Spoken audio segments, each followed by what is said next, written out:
ശിവപ്രീതി വരുത്തുന്നതിന് ആചരിക്കുന്ന ശ്രേഷ്ഠ കർമ്മങ്ങളിലൊന്നാണ് പ്രദോഷവ്രതം. സന്ധ്യയ്ക്ക് ത്രയോദശി തിഥി വരുന്ന ദിവസമാണ് പ്രദോഷമായി കണക്കാക്കുന്നത്. പ്രദോഷം മാസത്തിൽ രണ്ടെണ്ണമുണ്ട്, കറുത്ത പക്ഷത്തിലേതും വെളുത്ത പക്ഷത്തിലേതും. രണ്ട് പ്രദോഷത്തിനും വ്രതമനുഷ്ഠിക്കാറുണ്ട്. പുണ്യക്രിയകൾക്ക് ഏറ്റവും ഉത്തമമായ ദിവസമായാണ് പ്രദോഷത്തെ കരുതുന്നത്. ദാരിദ്ര്യ ദുഃഖശമനം, കീർത്തി, ശത്രുനാശം, സന്താനലബ്ധി, രോഗശാന്തി, ആയുസ്, ക്ഷേമം, ഐശ്വര്യം എന്നിവയെല്ലാം പ്രദാനം ചെയ്യുന്ന വ്രതമാണിത്. പ്രഭാത സ്നാനശേഷം നല്ല വസ്ത്രം ധരിച്ച് ഭസ്മലേപനവും രുദ്രാക്ഷധാരണവും നടത്തിയ ശേഷം ശിവക്ഷേത്ര ദർശനം നടത്തുക. ഉപവാസവും പഞ്ചാക്ഷരി മന്ത്രജപവും നിർബന്ധമാണ്.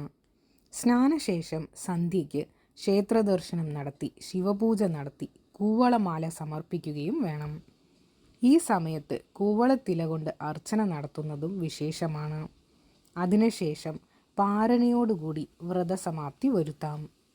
പ്രദോഷത്തിലെ വിധിപ്രകാരമുള്ള വ്രതാനുഷ്ഠാനം സകല പാപങ്ങളെയും നശിപ്പിക്കും. ശിവപാർവതിമാർ ഏറ്റവും പ്രസന്നരായിരിക്കുന്ന പ്രദോഷ സന്ധ്യയിൽ ശിവഭജനം നടത്തുന്നത് അഭീഷ്ടസിദ്ധിക്ക് അതിവിശേഷമാണ്. അതിനാൽ തന്നെ ഈ സമയത്തെ ആരാധനയ്ക്ക് അതീവ പ്രാധാന്യമുണ്ട്. സ്ത്രീ പുരുഷ ഭേദമില്ലാതെ വ്രതം അനുഷ്ഠിക്കാവുന്നതാണ്. ശിവസ്തോത്രങ്ങൾ, ശിവസഹസ്രനാമം എന്നിവ ജപിച്ചും ശിവക്ഷേത്ര ദർശനം എന്നിവയോടുകൂടിയും വ്രതം അനുഷ്ഠിക്കുന്നത് അത്യുത്തമമാണ്.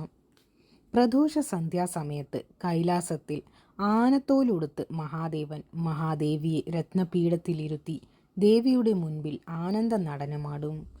ആ പുണ്യവേളയിൽ വാണി ഭഗവതി വീണ വായിക്കുന്നു, ബ്രഹ്മാവ് താളം പിടിക്കുന്നു, ദേവേന്ദ്രൻ പുല്ലാങ്കുഴലൂതുന്നു, മഹാലക്ഷ്മി ഗീതം ആലപിക്കുന്നു, മഹാവിഷ്ണു മൃദംഗം വായിക്കുന്നു, നന്ദിയും ഭൃംഗിയും നടനം ചെയ്യുന്നു, സ്തുതിപാഠകന്മാർ സ്തുതിഗീതം ആലപിക്കുന്നു, ഗന്ധർവ യക്ഷ കിന്നരന്മാർ അപ്സരസുകൾ എല്ലാവരും ഭഗവാനെ സേവിച്ചു നിൽക്കുന്നു.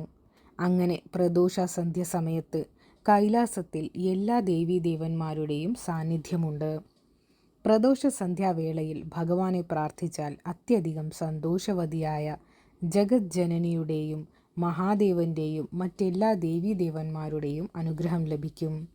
ശനിയാഴ്ചകളിൽ വരുന്ന മഹാപ്രദോഷ ദിനത്തിൽ ശിവക്ഷേത്ര ദർശനം നടത്തി വണങ്ങിയാൽ 5 വർഷം ശിവക്ഷേത്രത്തിൽ പോയ ഫലം സിദ്ധിക്കും എന്നാണ് വിശ്വാസം. തുടർച്ചയായി 2 ശനി പ്രദോഷങ്ങൾ അനുഷ്ഠിച്ചാൽ അർദ്ധനാരീശ്വരി പ്രദോഷം എന്ന് പറയുന്നു. ഈശ്വരനും ദേവിയും ചേർന്ന് അർദ്ധനാരീശ്വരരായിട്ടുള്ളതിനാൽ ഇതുവഴി വേർപിരിഞ്ഞ ദമ്പതികൾ ഇണങ്ങിച്ചേരുമെന്നും വിവാഹ തടസ്സങ്ങൾ നീങ്ങുമെന്നും നഷ്ടപ്പെട്ട സമ്പാദ്യം തിരികെ ലഭിക്കും എന്നുമാണ് വിശ്വാസം.